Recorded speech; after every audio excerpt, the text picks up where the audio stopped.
Hello friends, I am Sudhanshu and welcome to class 10। आज जो हम टॉपिक कंप्लीट करने वाला है वो है कंट्रोलेबिलिटी कॉस्ट। ये हमारा टेस्टिंग सब्जेक्ट से रिलेटेड है। इसमें हम करते क्या है कि कोई भी अगर हमें एक सर्किट गिवन है तो हम उसके हर एक आउटपुट की रिस्पॉन्ड में हम उसकी कॉस्ट निकालते हैं। ठीक है, मतलब कि जैसे कि मुझे एग्जाम्पल की बात करें, जैसे ये एंड गेट है। अब इस एंड गेट के लिए हमने दो इनपुट दिए हैं, ए एंड बी, और आउटपुट हमने जेड ले लिया।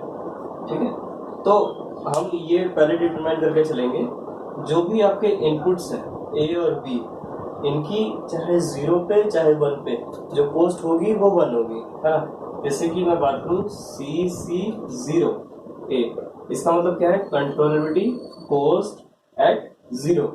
कंट्रोलेबिलिटी कॉस्ट एट 0 यानी 0 ए पे 0 देने की जो कॉस्ट है वो कितनी है? Equals to CC1A। इसका मतलब क्या है? ए पे ही कंट्रोलेबिलिटी कॉस्ट कितनी है? 1 है। ये भी आपकी इक्वल है CC0B। अब बी पे आ गया हूँ।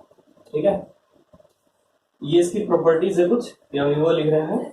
0 पे भी जब हम देंगे बी पे तो उसकी भी जो कॉस्ट है वो इक्वल है CC1B, और वो कितनी है?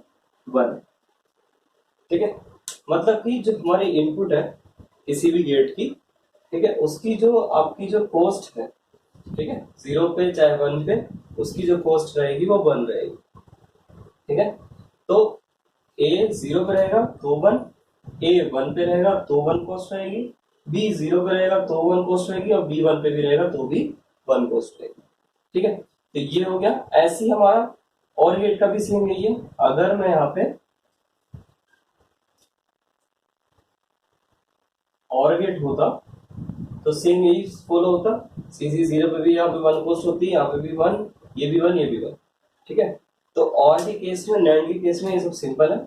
बस अब हम ये देखते हैं कि जब हम कॉस्ट निकालते हैं एट द आउटपुट पे CC0Z पे या CC1Z पे, एक वो निकाल के देखते हैं।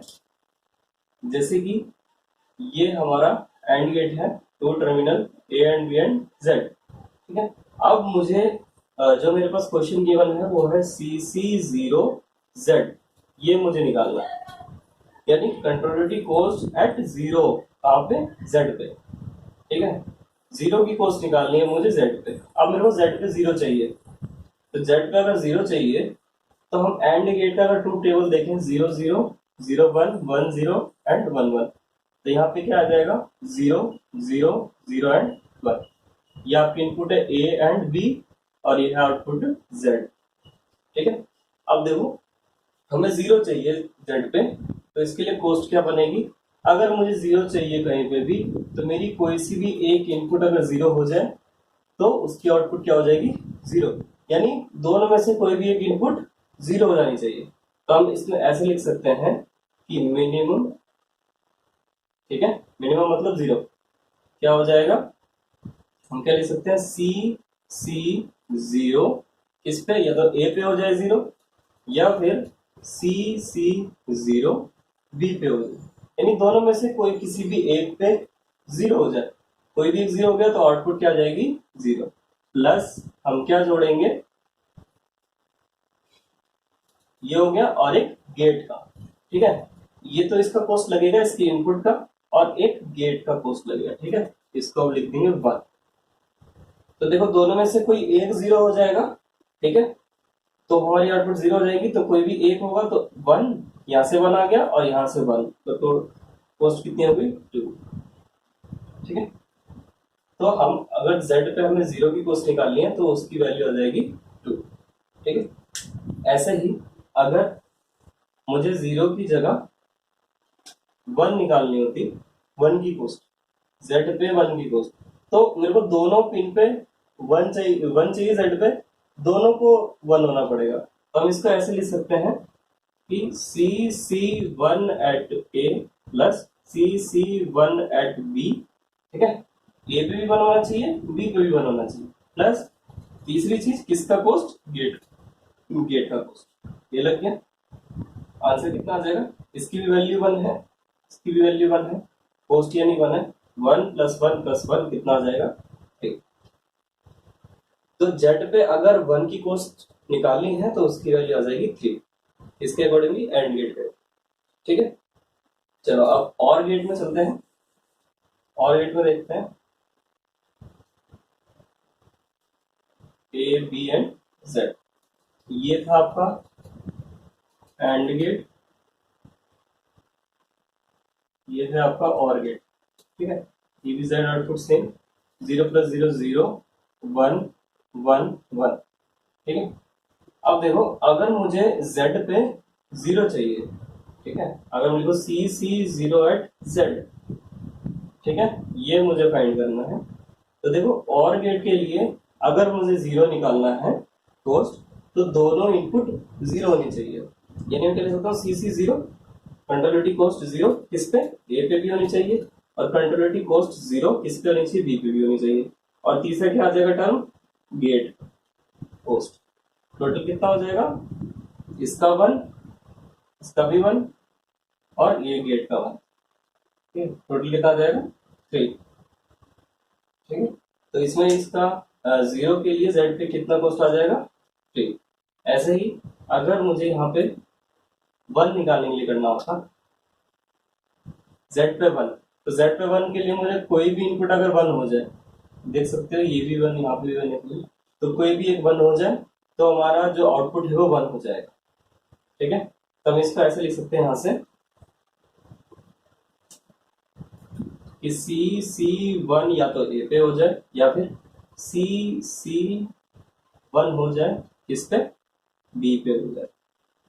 किसका है ये, इसको हम मैक्स लिख सकते हैं। ठीक है, कोई भी हो जाए 1 तो वो हमारा आउटपुट 1 दे देगा, और एक गेट का तो कितना हो जाएगा 1 + 1 कितना आ जाएगा 2। यानी 1 कॉस्ट के लिए आउटपुट पे और गेट के केस में जो हमारा कंट्रोलेबिलिटी कॉस्ट बनेगा वो होगा हमारा 2। ठीक है, तो एक सर्किट लेके समझते हैं।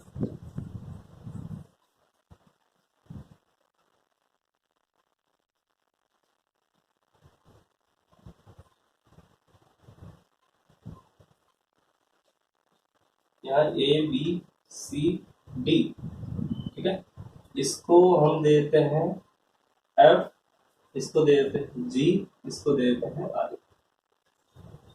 ये सर्किट है हमारे पास। अब हमसे पूछा जाए कि CC0G की वैल्यू निकालो, CC1F की वैल्यू निकालो।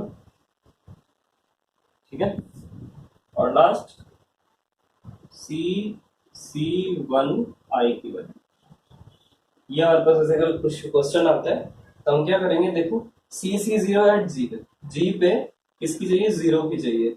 देखो एंड गेट है, एंड गेट पे कोई भी इनपुट 1 हो जाए तो 0 हो जाती है। तो हम इसको कैसे ले सकते हैं कि मिनिमम CC0 किस पे हो जाए, तो C पे हो जाए, कोमा जब हम ये लिखेंगे कि दोनों में से कोई भी हो जाए तो हम इस तरीके से लिखेंगे minimum under bracket controllability cost 0 हो जाए या तो C पे, या फिर CC0 किस पे हो जाए, D पे, प्लस किसका, एक गेट का कॉस्ट आ जाएगा एंड गेट। टोटल कितना हो जाएगा 1 + 1 2, तो इसका आंसर क्या हो जाएगा 2। ठीक है, अब जैसे आपकी देखें तो ये भी एंड गेट है, दोनों पे हमें क्या चाहिए 1 चाहिए तभी हो पाएगा। तो इसको हम कैसे लिख सकते हैं, CC1 at A + CC1 at B + 1। ठीक है, यानी ये भी 1 होना चाहिए, ये भी 1 होना चाहिए, तो 1 + 1 + 1 कितना हो जाएगा 3। ठीक है, अब इस पे देखते हैं CC1 at I, इस पे हमें क्या चाहिए 1 चाहिए, तो और गेट के केस में दोनों 1 होना चाहिए, है ना, दोनों 1 होना चाहिए। तो हम इसको कैसे ले सकते हैं, इसको रफ कर देते हैं पहले, CC1 at I, दोनों में से कोई भी 1 हो जाए। ठीक है, तो हम क्या लिख सकते हैं, maximum CC1 at F, CC1 at G under bracket close +1 get. ठीक है, यानी ये F1 हो जाए या फिर ये 1 हो जाए। तो जब हम ये 1 करते हैं तो हमें हमारी जो कॉस्ट होती है वो कितनी होती है, 2 होती है। ठीक है, जब हम ये भी 1 करेंगे तो उसकी भी कॉस्ट कितनी होगी, 2 होगी, है ना, क्योंकि हमने निकाला था अभी पिछले। CC1 की वैल्यू, तो इसकी वैल्यू कितनी हो जाएगी 2 प्लस और ये 1 हो जाएगा इज इक्वल्स टू 8। तो CC1 एट आई पे क्या हो जाएगा हमारा, जो कॉस्ट होगी वो हमारी 3 हो जाएगी। ठीक है, तो ऐसे करके निकालेंगे।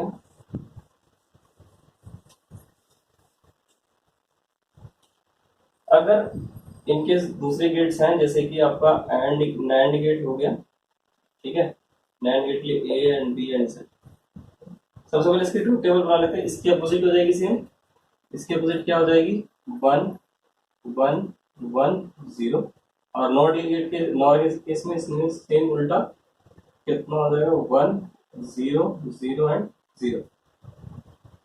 ठीक है, ये किसका है आपका नैंड का, और ये है आपका नॉर। ठीक है, तो जैसे कि नैंड गेट की बात करें, अब मुझे CC0 एट जेड पे चाहिए, मुझे जेड पे 0 चाहिए कंट्रोलेबिलिटी कॉस्ट।